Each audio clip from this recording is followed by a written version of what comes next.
All right, Petter, Eirik, welcome to the podcast. Thank you, good sir. Thank you. Yeah. How's life? Yeah, good. We've been spending the winter now flying in the wind tunnel a lot between the shutdowns. It's been Yeah, life is good and getting better. Yeah. All right, so let's do a time travel here. I've known you guys for a couple of years through Skydive Us, but you guys have been skydiving a lot longer than me. So let's dive into you first, Petter. How did you figure out that you want to be a skydiver? To me, the whole skydiving adventure was started kind of random. It was something that I thought about for a long time, but then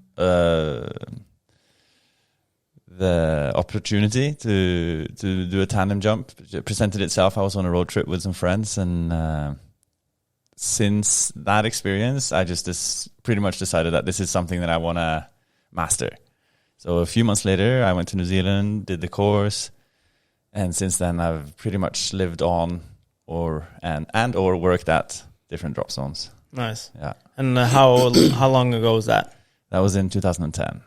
Yeah. So the 11th year starting now. Nice. And what about you, Eirik? Started a little bit later than Pete. I started in 2014. I did my skydiving course.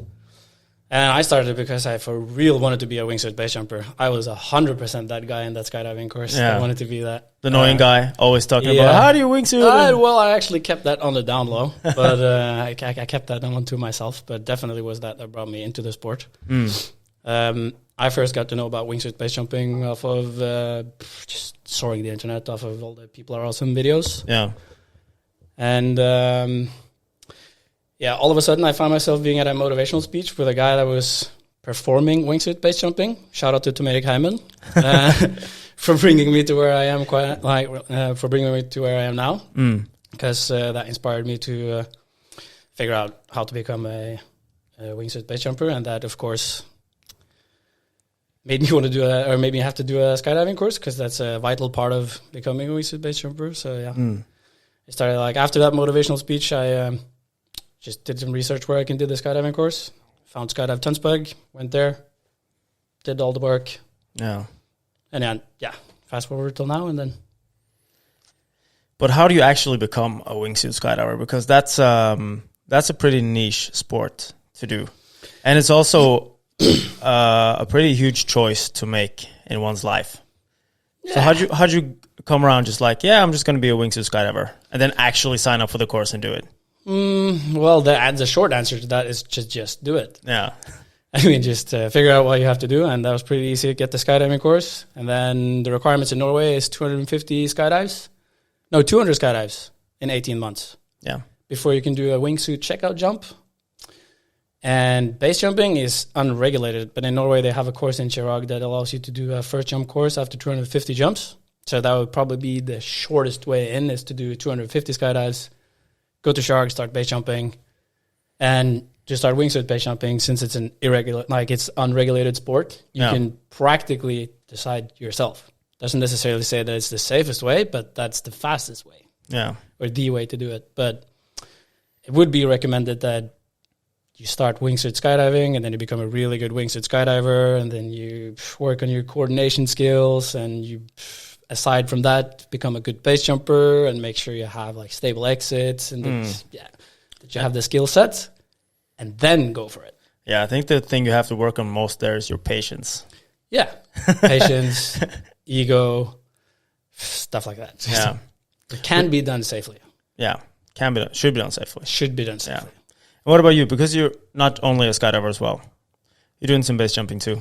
Yeah, I've done some base jumps. I started also quite soon in my skydiving career. I wanted to go base jumping as well. But then as I realized the dynamics of how it works, what the risks are, what I need to know to feel safe or to be able to do it in the way that I wanted to do it, I realized that, okay, I'm going to chill out for a little bit and take a little bit longer time as a skydiver. Yeah. And I think looking at it from outside, it looks like this massive task to get there. But at the end of the day, it's just a bunch of small steps. So if you just start at the beginning and then do every single one, then eventually you can get there. Yeah. I did the same, actually. Waited a bit. I was like, first, thought I was going to do it the fast way. And then I waited one more year, did a few more hundred skydives, did some more training. And then eventually, like, I took the skydiving license in 2014, and I started base jumping 2016, I think. Yeah, it's base jumping is so fascinating because it's so less fast-paced than skydiving. There we have, like, you need to make the call and then into the plane with, like, 12 other people. Sit tight, you got 3 seconds to exit before people get mad, and, like, but at a base jump, you have like 5 hours to decide if you're going to do it or not. And sometimes you have to go down. And so it's, I think there's more of a, you have more time to think, even though it's riskier. Absolutely. It's a completely different experience. And what I like about it is the hike up and the assessing the conditions, and you're actually having to make all these calls for yourself. Like, how do I feel that day? What kind of jump do I want to do? Are the conditions right? And all these things help decide whether I'm going to make the jump or walk back down. Yeah. It's a full day activity. Yeah. Starting from when you wake up. Yeah. But there's also a little bit of logistics involved. Like, you have to account for at least 25% look. Yeah. You know, like 5 to 7 people getting all the shit together, getting the cars, for getting food. It's just... What's a good English word for look? Fuckery. Fuckery. Is good. Yeah. That's a good one. Yeah. But would you say, is skydiving and base jumping like the same sport, or is it two different sports? Completely two different sports. Yeah. In my eyes, anyways. Because from when people I talk to, at least, ask about skydiving and base jumping, they're like, yeah, then so you can just jump from planes or cliffs, or I'm like, no, it's not exactly how it works. I mean, if we look at handball and football, they both include a ball. In the same way, they both include free falling or canopy flying, but it's a different mind game, and it's a completely different way of doing it. Yeah. Yeah, I'd agree with that. Yeah. Feels quite the same, but not the same. Same, but different. Yeah. Also because there's no wind once you exit the cliff. Yeah, and you're doing everything yourself. Like, nobody's making decisions for you. Yeah. Skydiving, it is sometimes. Yeah, especially in Norway, we're very heavily regulated. So we have decision makers that makes for a long period of time until you become self-sufficient. Yeah. People are making safety decisions for you, and now all of a sudden you're on the mountain and you're making your own calls. Yeah, and you're not being handheld anymore. No. Skydiving on steroids. Yeah. Oh, but it's cool though. But what you say also about it having no air, and it's kind of maybe difficult for non-skydivers to understand, but when we jump out of the aircraft, we have the forward speed of the airplane. Yeah. And that means we can fly on the wind straight away. When you're jumping from a cliff, like you said, there's no air, but that literally means it's more like jumping on a trampoline for the first 4 to 7 seconds. Yeah. No relative. Yeah. If you over-rotate, rolling up the windows. Oh, yeah. I've seen some videos of that. Yeah. Yeah. Good times. Yeah. And it's like I think you get more the feeling of the butterflies in the stomach when you do base jumping, because then that's just like actually falling off a cliff. Yeah. Definitely. So I've done some heli jumps, and I imagine that's sort of like feels like just no noise. Yeah, almost. It's completely quiet. Yeah. And heart rate raises dramatically. Yeah. When you're like, you approach the exit and start getting ready, it's fine. But when you have all the gear on and you're going to go over to the cliff, then the heart goes like, doof, doof, doof, doof. Heavy to breathe. Yeah. But what is the feeling once you decide, now I'm going to jump? Because that's a thing that's really common for people in all types of extreme sports or activities where you need to do something that requires a lot of focus. I think the main theme is that people, once they just decide, okay, now I'm going to go down this rapid or going to do this exit. How do you feel when you when you exit?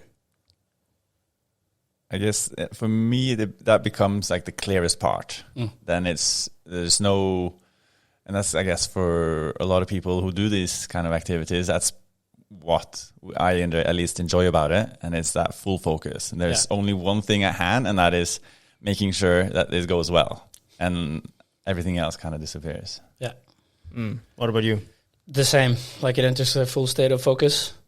Sometimes when you jump and after you land, it's almost like it was a dream.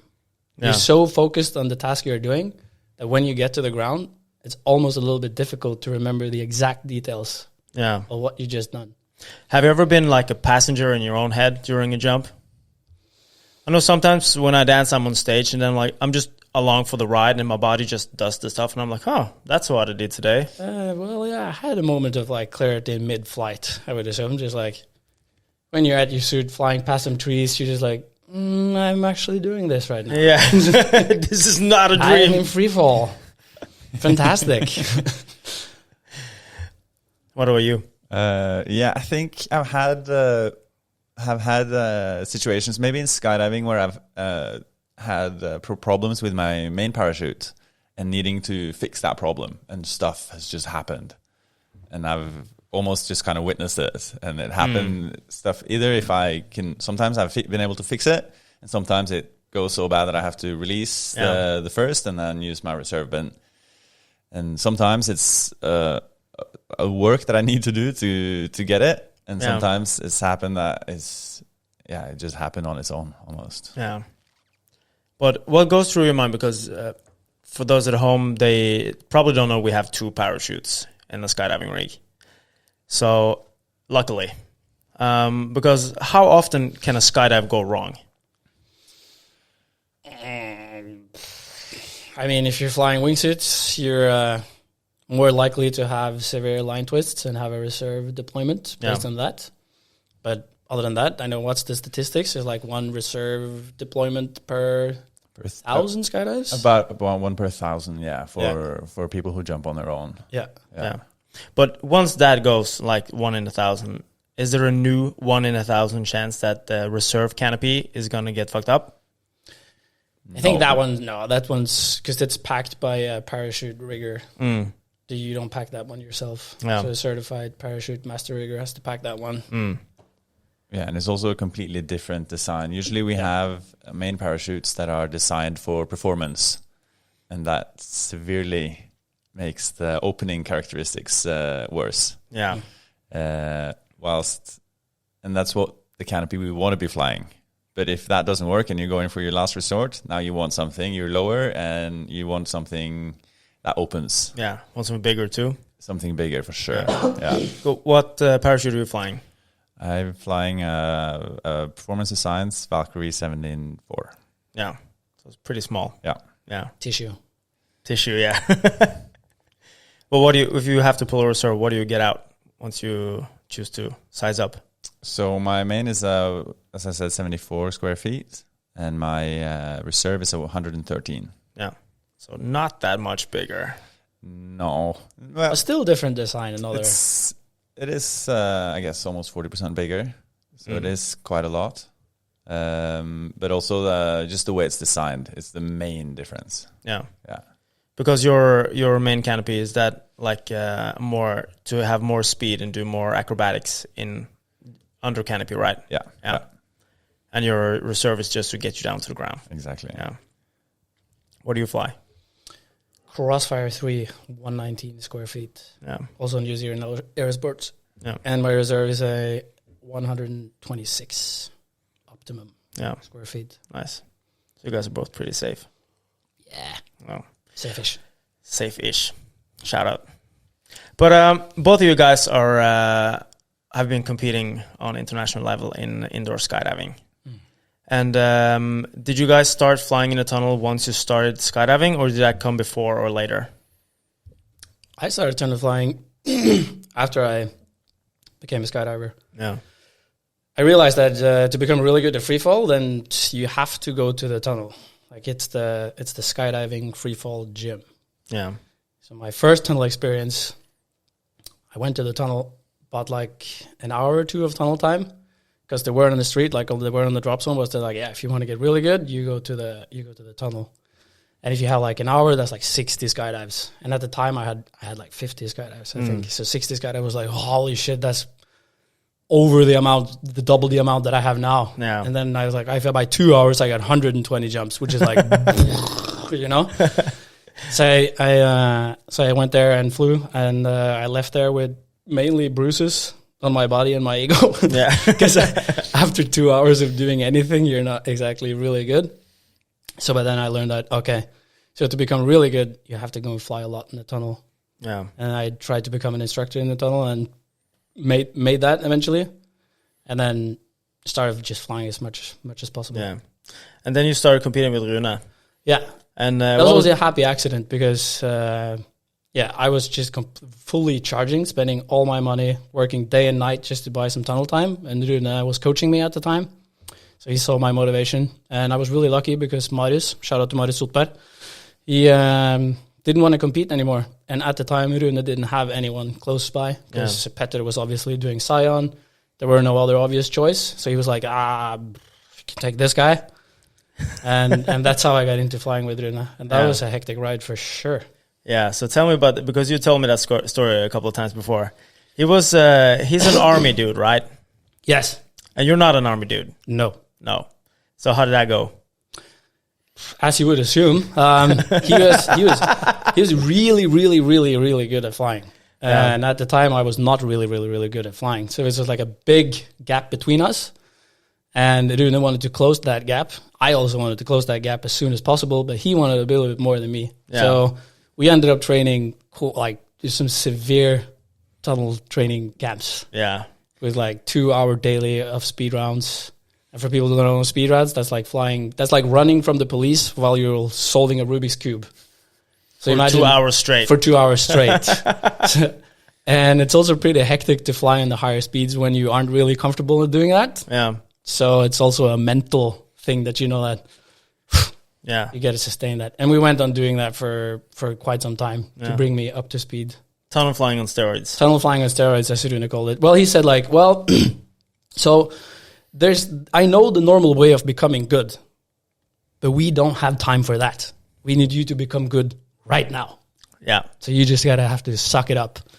And we had some stressful training periods for sure, with me being pissed off and Rune being like, come on, let's go. Come on. And me being like, fuck, it's not going to work. Smashing the glass and just being a fucking retard. Yeah. But we pulled through. Yeah. It was good eventually. The worst part for me was the actual competitions. Yeah. To going and performing it. Like training was good. And then going to the competition where you have to perform like in this exact round, you have to do exactly that. Yeah. And you get nervous? I was super nervous. Almost as nervous as I am now speaking here. Which is severe, by the way. Yeah. Good to choose a wool sweater. Yeah. So not get sweaty. But yeah, we were standing in the door and the Rune goes like, are you ready? You ready? And I'm like, yeah. Is it speed run? Free run? What are we doing? What are we doing? Yes. It's good. So the first competition we did, we ended up 18th place. Yeah. In Bahrain.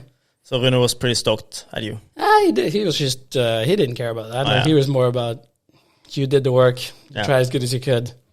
So I fucked up both a speed round, crashed in the glass, bounced everywhere, and also forgot our completely, like in the middle of the free routine, crashed, landed on the net, looked at Rune, and he did some fucking hand signals, and then and then we started flying again, and then it ended up good. But yeah. That's also something that I hardly can remember from being so stressed out. But yeah, definitely. Yeah. And Zion is pretty good at tunnel flying too, huh? I started flying in the tunnel after just about the same time I started competing outdoor with Zion. Yeah. So I had about 700 jumps and started training outdoors. And we decided quite early that to complement our outdoor competitions, we were going to also compete indoors. Just to get even more flying time together and to get the precision that you need. Because flying in the tunnel is so different, and you have to fly so much more precise. And we were doing dynamic four-way, which is even tighter. So now you're looking at not the same speed as they fly with like Rune and Eirik does in dynamic two-way. But when we're 4 people in there, it changes a little bit. So it's tighter and it's more precise, but it's not as fast.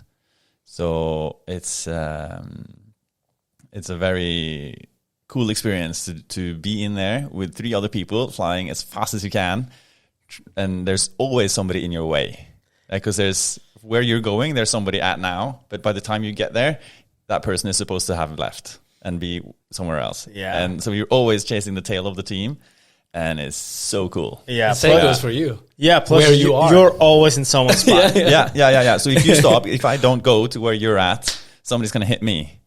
So there's always this what's that board game where you move like one piece around and then you can move the next? I have absolutely no idea. Like car park game? I mean, I just mean like a board game where you have like for kids where you can move one and then you can move the next, and then there's one piece missing, right? Yeah, I get it. Yeah. That's about as much space that we have. And how fast are you guys flying? It's hard to know the speeds like relative to the tunnel, but we usually fly. The wind speed that we fly on is about 290 to 300 kilometers an hour. Yeah, but relative to the tunnel, obviously a lot less. But that's the pressure that we have of the wind. Yeah. If you stick your hand out the window at driving 100 kilometers an hour at the car, you can time that with 3. That's insane. Yeah. But you guys were training a lot for your competitions. Yeah. And how was it being like a competitor at that level in skydiving? Amazing. Like getting to jump that much is one of the coolest periods of my life for sure. Being that current and doing it that regularly to kind of opens up, so I can see what's going on around me. And I started realizing, shit, all of this stuff already was happening before, but I just didn't notice it.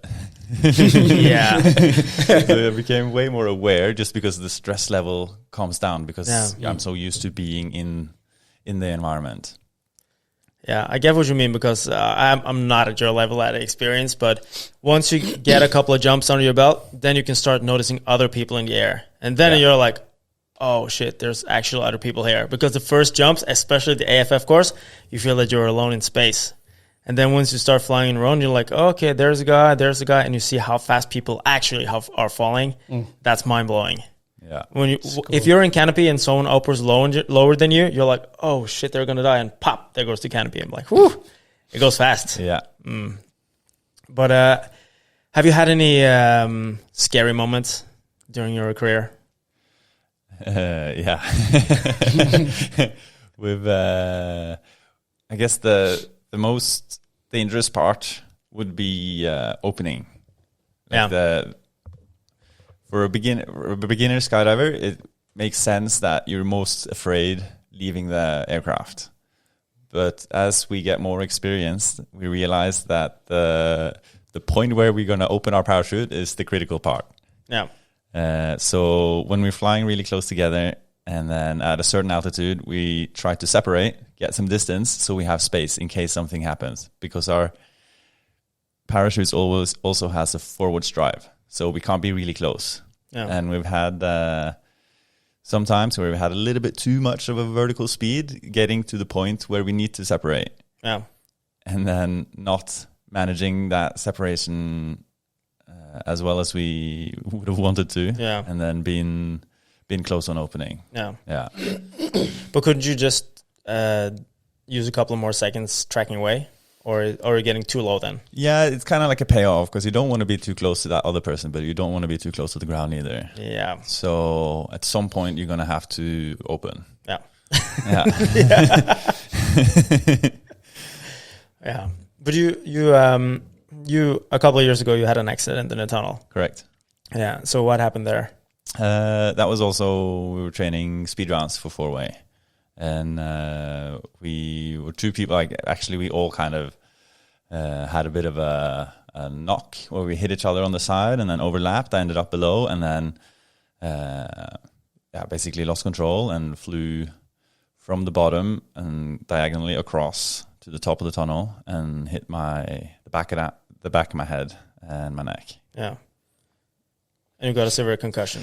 Yeah, that was a concussion, and originally nobody really had any reason to believe that it was going to be anything more than a normal concussion. Yeah. But then I kept having symptoms for concussion a few weeks after, and I realized because this was in mid-December, and then by February I started seeing a specialist, and he figured out like what they're going to call it, and it's post-concussion syndrome. Yeah. And basically it's the nervous system that struggles to realign or get back to where it should be. So they kind of like the alarm bells are ringing, even though there's no reason for it. And that changed your life quite a bit. Yeah, I went from going full speed, training indoor and outdoor, preparing. We just finished, 2009. We just finished the competition, and we were about to start training for the indoor season.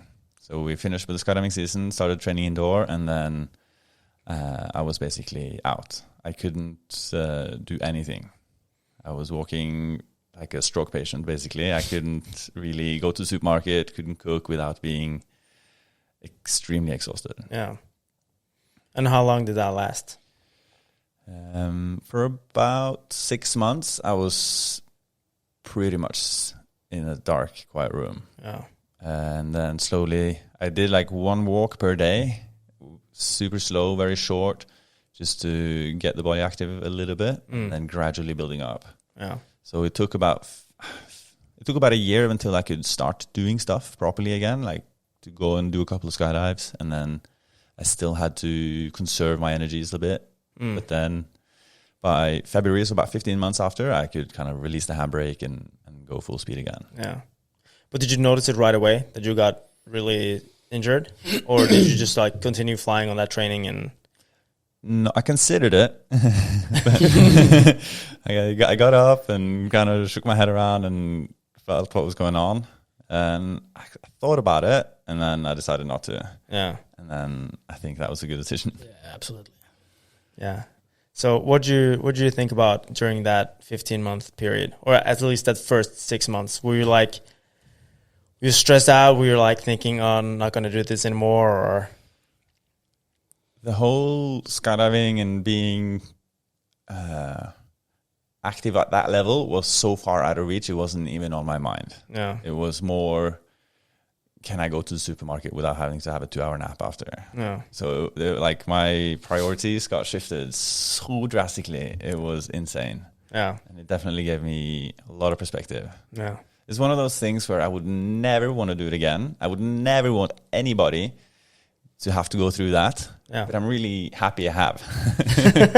If that makes any kind of sense. Yeah, thank you for sacrificing yourself for us. Yeah, I understand. And how did that change your perspective as an athlete today? I would say I'm different in the way that I train, and I've become better at listening to when I'm tired. Yeah. So if I'm not feeling it, if I'm low on energy, I'd rather stop and do something less intense exercise rather than keep pushing. Yeah. But it's hard to know whether that's just because I'm afraid to do it again, or if it's some kind of bigger understanding behind it. Yeah. Yeah, I'm glad you're back. Yeah, thanks. Me too. Yeah. And now you're going full speed. Yeah. Skydiving and base jumping and yeah. Yeah, I picked up paragliding as well, so I do a lot of that. It's been not so much skydiving, obviously because of all the lockdowns and stuff, but still quite a bit. Yeah. And yeah, back in the tunnel, coaching quite a lot, training for myself again. Yeah. And yeah, it's so nice to just be able to use my body, basically. Yeah, right. Yeah. Yeah, that's good. How do you feel about paragliding? I thought that was going to be one of those things that I would just sit down and chill. I also thought that they're just relaxing, reading a book. And, it looks so chill from below on the ground. I've been looking at them for years, like, I'll do that when I get old, kind of thing. It's so hectic, man. It's full on. Yeah. Then you bought an acro glider and just started ripping. I haven't done that yet, but it's definitely on the list of things that I want to do. Yeah. Yeah. Do you feel it fits in your like style of athlete, since you're doing like base tunnel skydiving. Does paragliding fit into that slot naturally, or is it like a different feeling? It is kind of different.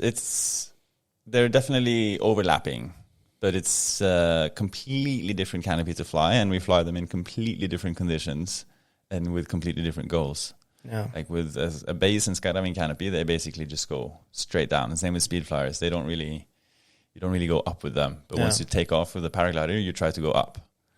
And so it kind of turns the whole scenario on its head. Yeah. How does that feel? Are you flying paragliding too? 9. I was going to do a speed running course, but they pulled the plug on that, so yeah, not yet, no. But how strange is that? Once you've been skydiving that much, then your parachute suddenly goes upwards. It's very intimidating, I'll tell you that. And I've heard all these stories about people who go, because we spend so much time trying to get up, but then it gets to a point where all the wind is lifting and you can't get down. Oh, shit. So I've never been stuck up there, but I've been in one situation specifically where I wanted to go down because I really had to pee. Because I've been up there for an hour and a half or something, but it's still going to take a long time to get down, and you have to know where to go to hit the wind that goes down. So there's the meteorology plays a much bigger part. You have to understand how the winds and the conditions move around the mountains, around the clouds, around the lake, and everything, kind of how the air moves across the area that you're flying. And it gives you a direct feedback, because you're either going to go up or you're going to go down. Yeah. And because it's such a big wing, if you have half of the paraglider inside lifting air and half of the paraglider inside sinking air, now that half is going to collapse. Yeah. And that's when things start to get interesting, and you start feeling like a rag doll under a piece of nylon. Yeah, go ahead. No, I was just going to say, but that understanding of the weather is a really good assessment for base jumping. Absolutely. So it does help a lot that way, I would assume. Yeah. So you think paraglider is going to make you a better air sport athlete? For sure. Yeah, for sure. Yeah, the understanding that I've started to gain and hope that I'll keep gaining. I can see stuff happening, or already I can start to see weather systems develop and make the calls before it gets too bad. Yeah, hopefully, because in skydiving we have more of a attitude of we keep going until it gets really shit, and then we look at somebody land and we go, maybe we shouldn't go anymore. Because I've been trying to look at the skies over the drop zone. I'm like, yeah, it looks fine, and people are, no, there's building up a storm. I'm like, yeah, it's building up a storm. No clue. Yeah, and that's usually the paragliders. There was a big group of paragliders that did the skydiving course a few years ago, and they taught us a lot. Yeah, and I started looking at them, and they were jumping, and once they were pointing at the sky, and taking themselves off the loads and not going, I would stop too. Yeah, smart. Yeah, but I think you get even like really good canopy control from flying paragliders as well. Yeah. I know one of those Bula guys, Celine, he told me that on his skydiving course, his instructor knew how good he was at flying like speed riders and paragliders. So he let them jump when the wind was pretty high. But once the plane went up, the wind got really high. So they jumped, and there was so much wind coming towards him when he landed that he was standing still. So once he landed backwards. Just like flaring backwards, and he landed like dead on the tee, and his instructor were like, "Damn, he's good." But I don't think they would put him up here in Norway. That's in Sweden though. Yeah. There's not really a big issue jumping in high winds if you know how to deal with it. Yeah, like the strong winds, the winds can be really strong before it becomes dangerous. The problem is, especially in Voss, where we jump a lot, there's mountains all around. So when we have strong winds, unless it's like from a very specific direction, it gets really turbulent. Yeah. And that's when it's time to have a coffee and play some chess on the ground. Yeah. And you're also a pretty multi-sport dude. A little bit. Yeah. Slacklining, juggling, skydiving, base jumping. Pen tricks. Tunnel flying. Pen tricks. I did not bring a pen, by the way. Yeah. How's it going with that? It's getting better. It's getting better. I have 3 tricks now that I know. Yeah. Kind of how to do. Shout out to COVID lockdown. Okay, so yeah. But you seem like a very structured guy. That's good. Very. What do you say? What do you say? You say that you have like a toppidrettsutøver-mentalitet. How do you translate that to English? That is like top-level athlete mindset. Athlete mindset. Athlete mindset. Yeah. Yeah, like I go into everything with the mindset of that it has to be some sort of progression involved for me to be interested. Yeah. So I have to keep reminding myself what I do or what I do for a living and what are hobbies in order to prioritize. Yeah. Like I can't be world champion in pen tricks and try to become one of the world's best skydiver tunnel flyers at the same time. It's just not possible. Well, I think actually that's one thing that you could do. There's a lot of waiting time, so you could do pen tricks in the airplane up. Right. You can utilize every minute. That's true. If you got a really heavy pen, you can do it in midair too. Yeah. Yeah. But yeah, no, I mostly focus on free fall though. Yeah. So it's mostly tunnel flying and training that complements that. Yeah. So coordination and balance and reflex. So I guess like slacklining and juggling and pen tricks kind of gets into that. I don't know. Yeah. A little bit. Good with the fingers? Yeah. Ladies? Yeah. Yeah. Okay, so but what are your goals for the future? You both have been like survive. Yes. That's a good goal. My goal is to be there. To be there. Yeah. No, I don't have much specific goals. I tend to just try to do everything today to do future me a favor. Yeah. To set myself up for great success. Yeah. I don't know. I just want to be professional wind tunnel flyer and professional skydiver and keep evolving that and drag along as many people as I can in the process to have as much, like as a big flying family and friend bunch as possible. Yeah. Yeah, that's a good thought. You share the same mindset? For sure. Yeah, and I would also add to it that, because I don't compete anymore, because me and Rune stopped competing, but I want to try to compete in flying and continue with that and see where that can go. In the tunnel? I feel like we stopped anywhere. Yeah. Anywhere in the sky. In the sky, in the tunnel, wherever it fits. Yeah. Because I feel like we stopped tunnel flying. Me and Rune stopped tunnel flying at the moment where I was like, now I'm starting to get it. Yeah. And then we stopped. So I was like, yeah. But now it's giving me time to keep evolving on myself. And I think, it'd be cool to have a goal for competing because then you'd have a reason to keep progressing. Keep pushing. Keep pushing. Just push. You have to stay relevant. And it's also, a good way of measuring yourself. Yeah. To compete. So how do you feel the community is evolving? You haven't been jumping for like decades, but you've been in the sport for some years. Yeah, but in the beginning, I made a lot of holes in the sky, man, before I started figuring out what like body flying is about. But how it is evolving, I mean, I don't know how it's evolving globally, but locally in Voss, it's getting quite good, I would say. There are some good flyers around. People are starting to fly more. People are starting to share some time. Starting to move back to becoming kind of a flying community around it, because that's fun, because it's a little bit boring when you're doing everything by yourself alone. Then stuff doesn't make that much sense. So that's part of the goal, is to like make that a bigger community in total so that you can have fun with more people. I feel like too, all the solo jumps I do is just like to get another jump in the books. Yeah, that's what I meant with making holes in the sky. It's just like jump with no plans and just a bunch of stuff that didn't necessarily make me any better as a skydiver in that sense. Yeah, but that's my personal opinion though. Like I am very motivated by progression. Yeah. So to be able to do the next thing and the next thing and the next thing is something that motivates me, and doesn't necessarily have to be that for everyone, but I will try to set the table for my own goals. Yeah. Which would be that. But how does one become a professional athlete? Cut away from life. What, in general, or just within the sports that we're talking about? No, both. Yeah.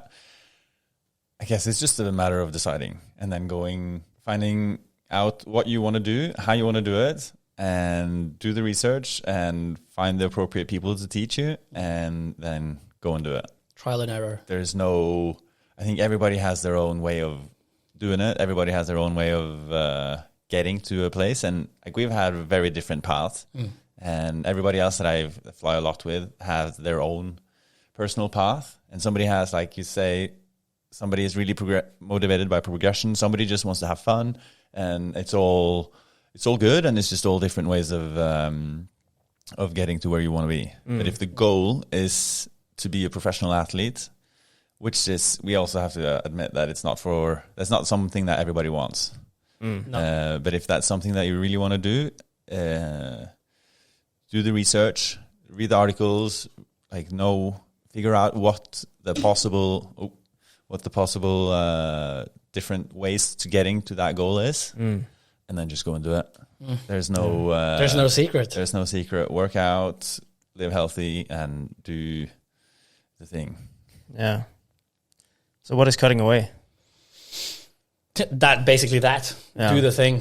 Stop doing if that's your goal, then you need to stop doing what you are doing, whatever that is. If it's not being a mailman or a lawyer, I don't know what that is. But if your goal is to become a professional skydiver or tunnel flyer, then that's where you need to be. Both inside and outside the activity, as you say, like living healthy. Yeah. Staying, workout. Is that a big factor for you? For me, it is. Yeah. Well, you don't have to be. My old teammate, Rune, he was allergic to working out. I don't know how he did it, but he still flew amazingly. But he's a good example of that. You don't need to be a health freak to do it. Or a health freak. I mean, He always doing looked healthy. big and ripped. Yeah, but he's an army guy. I think he's pretty strong and fit for his level of training. Yeah. But yeah, I think it always is positive if you are strong in your body and strong in your mind. Give you more mental awareness keep you ready and protect you from injuries, because you are using your body as a tool. So it's maintaining the tool, I guess. Yeah, I think one of the most valuable fitness abilities would be balance. Yeah. And coordination. Balance and coordination. If you have those two, you're going to get far in skydiving. Yeah. You don't need stamina that much. You don't need to be able to run.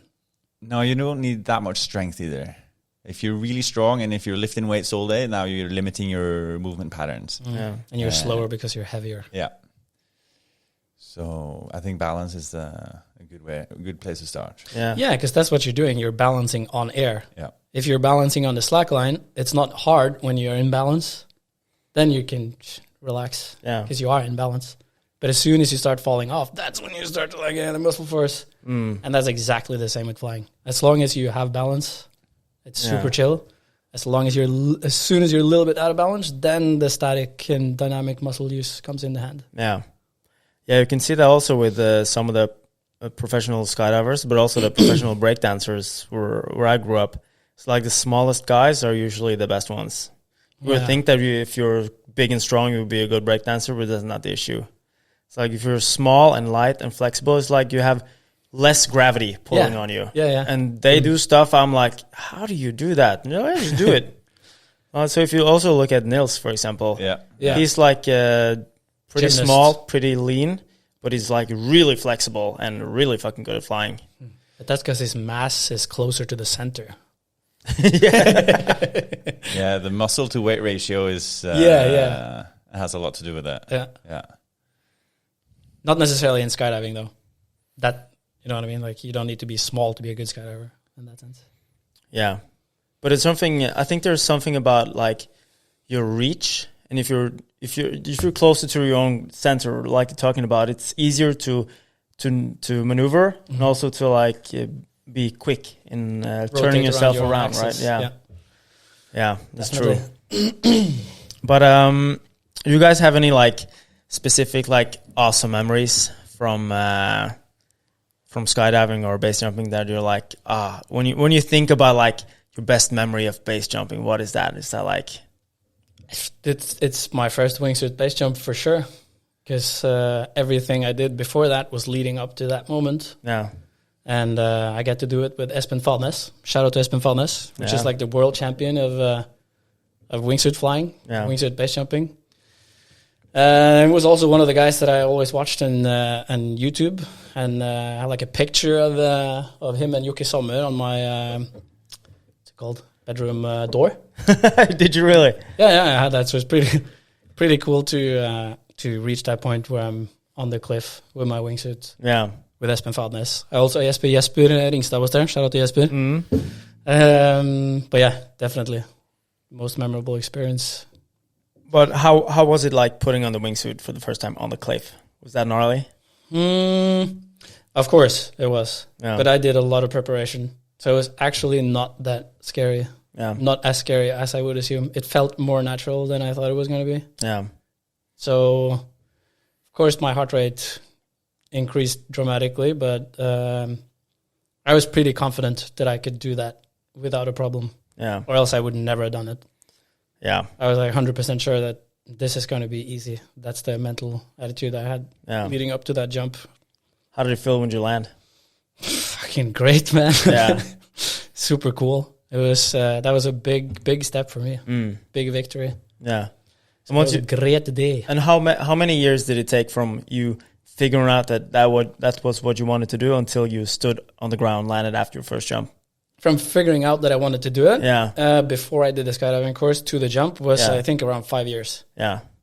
Yeah, and it took me 600 skydives, 400 of them, a little bit more than 400 of them were wingsuit skydives. Wow. And around 50 base jumps. My first plan was to do 200 base jumps before I did wingsuit base jumping. But then I crossed that rule off because I felt ready for it. Yeah. Felt I had the coordinative skills and to do it. So it didn't seem like any reason to restrict it anymore. And just nice. Mm-hmm. And what did you put yourself like in a new mindset after you made that jump? Were you like, okay? What way do you think? Were you like landed and stoked and then like, okay, what's next? Because we hear about people like pushing the sport. Yeah. And that's a thing like at least a couple of years ago. Yeah. That was at least a huge case in the base community because people were really pushing it, especially proximity flying. Yeah. So what happened? What happened inside you after you landed that jump? Definitely not pushing when it comes to base jumping. Yeah. I'm more the type that likes to over prepare and keep the margins on my side. Yeah. I don't feel that I have anything to prove to anyone. I mean, if you're wingsuit base jumping, you're already doing something that is insane to most people and to myself.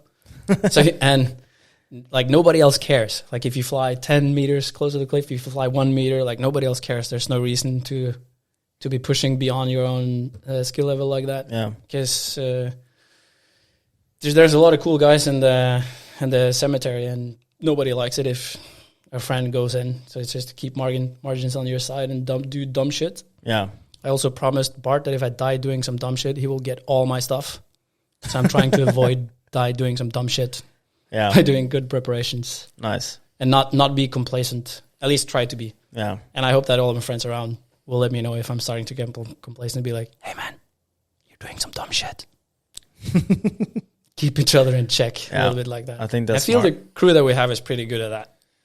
Yeah, I would agree to that. And there's also it's hard to see it in yourself. Yeah. Or for me at least, it's easier to see it on someone else. Mm-hmm. But then we have to have a relationship where we can say stuff like that to each other. Okay, man, you're pushing it too much. Chill out, without triggering each other's egos. Yeah, because it's nothing personal. It's just like, I don't want you to die. Can you think twice about this? Or, Yeah. So do you have any like stuff you do to make sure that you do it safely? Do you have any rules or something that you have set for yourself that, okay, I'm doing this and not doing this?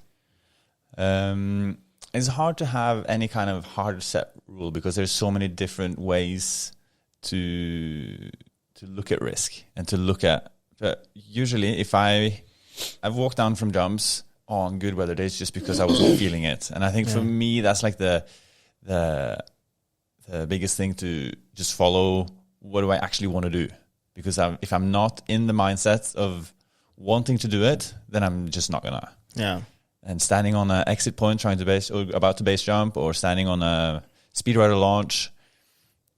And if I'm up there and thinking about other stuff, or my brain or my head's not really in the right place, then I'm not in the right mindset, and then I hope that in that way I can avoid making those decisions to go for it when I shouldn't have. Yeah, I think that's a good way of thinking. Yeah. You guys have any inspirations that you look at daily to keep you stoked? Not really. I have some quotes, or not quotes, but statements on the screen of my phone. Yeah. What do they say? I don't remember because I don't look at them that often. But they do include like, just continue, keep charging, you're awesome, smile to strangers, be positive, like all of those stuff. Yeah. I think it's good to remind yourself sometimes of what you were doing and how 100%. Good you are and stuff. I had a friend, Alexander Dalouan, who was an Olympic swimmer. And he, I love talking about with him how he was training and stuff because, you know, once you're an Olympic athlete, you get like insane amount of good training and good help and backup. And he had, I can't remember what he called it, but he had this pyramid in his backpack, which is like a pyramid with 30 slots. And his coach, he had a mental coach, and she told him to fill out that pyramid with only positive and strength words about yourself. So you could say like, okay, I am a good friend. I'm a skilled swimmer. You can fill out 30 of those. It's kind of hard to say that many good, but like be really honest and like a little bit cocky too, right? Yeah. And then he laminated it and had it in his bag. Every training, every time. So every time he was feeling down, he was told to take out that pyramid and look at it and remind himself of what he was doing, why he was doing it, and how good he actually were. Yeah. Because I think it goes in ups and downs, right? Sometimes you have a bad training or a couple of bad jumps, and you're like, oh fuck, this really sucks. Yeah. But then if you have some way of like getting back into that good mindset, it's easier to continue the good way of training. Yeah. Yeah. But when you're training at you guys' level, because you're not on a team now, but do you still continue with that mindset once you're training yourself? I've learned a lot about techniques through that period. And yes, for sure. Even though I stopped competing outdoors on that level for now, I still use especially the visualization techniques is something that I've kept doing. Yeah. You're gonna have to teach me that. Yeah. It's almost like shadow boxing for skydivers. Yeah, I mean, we spend so much time, especially in skydiving, with weather dependent, and you can sit on the ground for a whole day waiting to jump, and you get one jump at the end of the day just before sunset, and it's a really tiring day. But you can use it in different ways. You could either scroll on social media, or we can sit and visualize, and we used to also time our visualization so we know how are we visualizing it in the right pace as we would on the actual jump, and do a lot of these mental strategies, and that works really well. Yeah. It takes a little bit of getting used to, but once I got there and managed to kind of navigate them right and focus, it's all about focus. If like sitting down and trying to visualize what I'm going to do and how stuff is going to work, and how like the different pressures of the wind on my body is in different orientations, and trying to add all of these different elements to the visualization. What does it look like? What can I see? What does it feel like? And all of these things, the better prepared I was, and if I did that many times before a jump, it was almost as if I had done it when I went to do it. So you can sit on the ground for a whole day and visualize 10 or 20 times, and it feels like you've done it all day once you go and do it. Are you vividly able to see the image in your head when you visualize? Yeah. It's interesting. I find, I've read that the more elements you can add to it, the more realistic it becomes, the more you're going to be able to remember it, and the more it actually feels like you're doing it. And you're tricking your brain by adding all these, like feeling like opening the door of the plane. That's where I start my visualization, like opening the door or standing out there, and I feel the cold wind coming from outside, and I see the green lights next to the door, And all of these things I add, and the more, like I said, the more things we add like that, the more a few shakas in there, the more your brain actually thinks you're doing it. And they've done. I've read some studies as well where they put people in fMRI scanners and they do the visualizations. And if you visualize lifting your left hand up, now in the brain, it looks, your brain uses the same neurons as if you were actually doing it. Huh. So you're triggering, and you're still doing the work with your brain, even though you're not using your body. So it's kind of like a free way of training. Yeah. And it even is really mentally tiring for me, at least. I can't do it for long and keep a high focus. So I'll just do short sessions and do a few, and then rest and chill out for a bit and do a few more. Yeah. Yeah.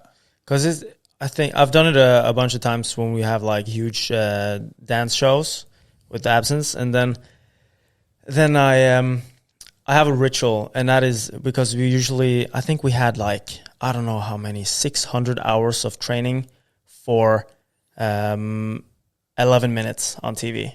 It was like an insane amount, and we train and train and train. We're like 8 guys, and the training sessions usually compile of like arguing and who has better knowledge of the choreographies and stuff. But I had this thing that just like an hour or two before the competition, I would lay down in a quiet place and just visualize. And I had this thing that if I can get through one visualization without fucking up, then I know the show.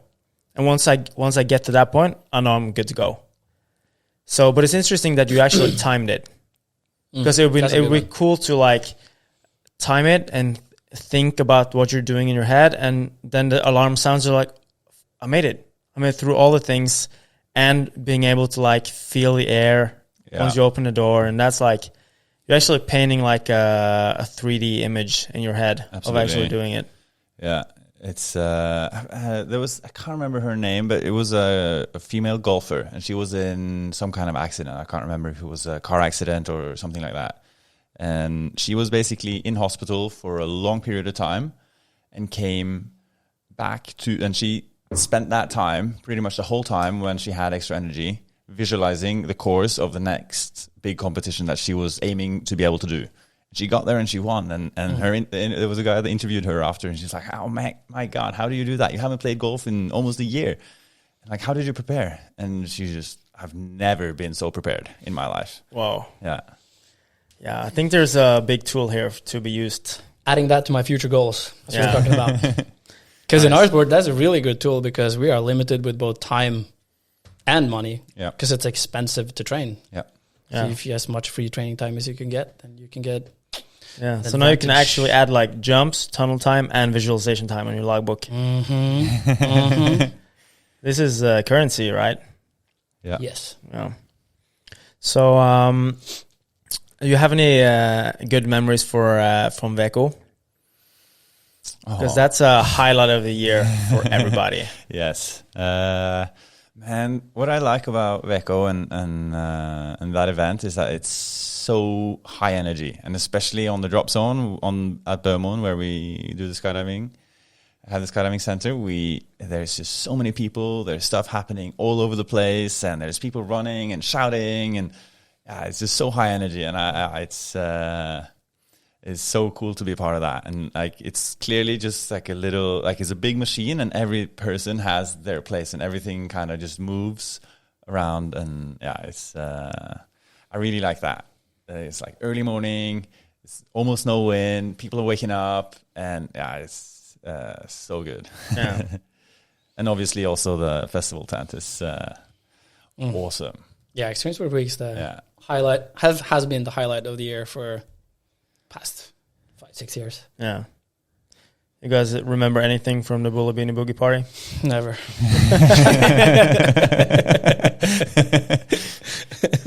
And entering. Yeah, I remember the first 5 minutes a few times. Yeah. Then you did it right. Dislocated both shoulders, fist bumping. Yeah, hopefully we're going to get that this year. Yeah, that would be nice. But it looks bad. I know. Let's keep our hopes up. COVID-19 festival. Yeah. Yeah. We're still going to do the sports, though. Yeah. They're going heavy on the sport. They're going to have World Championship kayaking. Yeah. I think they have 200 people sign up for World Championship kayaking. So that's going to be sick. Yeah. Damn. So we should have like World Championship skydiving there as well 1 year too. That'd be cool. Yeah, that would be really cool. Yeah. Yeah. But we might not have space for it. The problem in Voss that week is the airspace, I would say. Yeah. Busy. Yeah. If you want to do a big event like that, you need so many aircrafts, and now you're limiting all the other sports. I mean, it's definitely possible, but it's a big organization to pull off that kind of event on its own. Yeah. Doing it according with Veko as well. Yeah, maybe it's possible. Yeah. I mean, we are actually having the World Cup in Voss next year in skydiving. Really? Yeah, European Nice. Championships and World Cup in September, I believe. Sweet. It's been changed. Ooh. It's been changed back and forth a little bit, obviously now, but it was supposed to be this year, but now it got postponed to next year. It seems like you got something to train for now. Charge. Find two partners and then Fully charge. Nice. Speed and confidence. Okay, if you guys could decide each of your dream jumps, like you can do whatever you wanted, what would you do? I would probably go on a 2-way with a good friend. Yeah. Just me and one other, and just get out and no No plan, just go. Yeah. Just fly around each other. Yeah, where? You could choose whatever, any height, any place in the world. I would say preferably high up, because then the actual free fall will be as long as possible. Yeah. But also, would be cool to do a base jump. A base jump. Mm. Yeah. Have you considered doing any like free basing? You mean climbing and... No, like free flying while base jumping. Oh, yeah. Haven't really given it much thought, but definitely not impossible. Yeah, I think you guys would be pretty good at it. I've done a few. We can do some troll wall stuff. Yeah. No, that's illegal. But That's illegal. We're not going to do that. We wouldn't do that. No, I just saw the old videos from Pata Masetta from 2008 or 9 or something like that. Yeah. They're so cool. The old video, they're like, once they dock with their heads on top of each other during flight in a base jump, I think for me that's sick. I really appreciate like the dynamic flying and the free flying stuff. That's what I love about skydiving, being a breakdancer coming into skydiving. So I really want to like learn all those moves. So when I see that in a base jump, I'm like, oh, that's like the most epic stuff you can do. Yeah, for sure. There's a small group of people that have done some of it, and those two that you were talking about is Fred and Vince from Soul Flyers. They're two French guys. They're insane. Yeah, and it's a mix of being a really good tunnel flyer, a really current skydiver, and a really current base jumper. That's when you can start playing with those kind of ideas. Yeah, it takes a lot of experience. Yeah. All right. So, what is the thing that interests you most about skydiving that people rarely talk about? That's a hard question. Yeah. Because there's a lot of people, like, when people who are not skydivers look at the sport, they see, like, people throwing themselves from airplanes and people doing shakas and, like, yeah, fuck yeah. And then once you're in the sport, there's a whole different vibe. So I guess the question is really, like, what do you like the most about skydiving? I guess the classic answer to that would be the community. Yeah. But it is a bit of a cliche, but it is also completely true. It's a bunch of good people like that have something in common, and it's doesn't matter what you do for a living or what job you have or what school you go to or where you come from. Everybody just hangs out together and jumps out of airplanes. Yeah. It's it's really special. Yeah. And nobody parties like skydivers, right? No. Well, I know kayakers disagree. Kayakers say that they're better partiers, but I'm not sure. They should come to the drop zone then. Yeah. You are both a kayaker and a skydiver. I do some kayaking, yeah. Have You you had do? some kayaking parties? No, I haven't been invited to those yet. Yeah, there you go. Okay, Because so it's a it's like, skydiver too. Invitational only kind of parties. Yeah. Okay. Nice. So is there anything else you want to add before we sign off this podcast? Not off the top of my head. What about you, Pete? No, I think we covered A lot. yeah. All right. Final question. What's the last thing you saw that made you really stoked? Your car. Oh, it's the bank's car. It's not my car. Petter face running to the train. Yeah. Yeah, I almost missed the train this morning. Woo. I could just zoom up and down the bus, pick you up. No problem. Yeah, be quicker. Wow. All right, people. That was episode 9 of Ekstremsportveko podcast with Petter Stensvold, Eirik Flyversen. Did you actually change your name to Flyversen? Yes, I did. Shout out to Jon Erlend for figuring out that name. That's awesome. Yeah, I changed it. So all my kids will be baptized Flyversen. So they will be the real ones. Fuck, that's awesome. All right. All right. If I have kids. Peace, guys. Woo!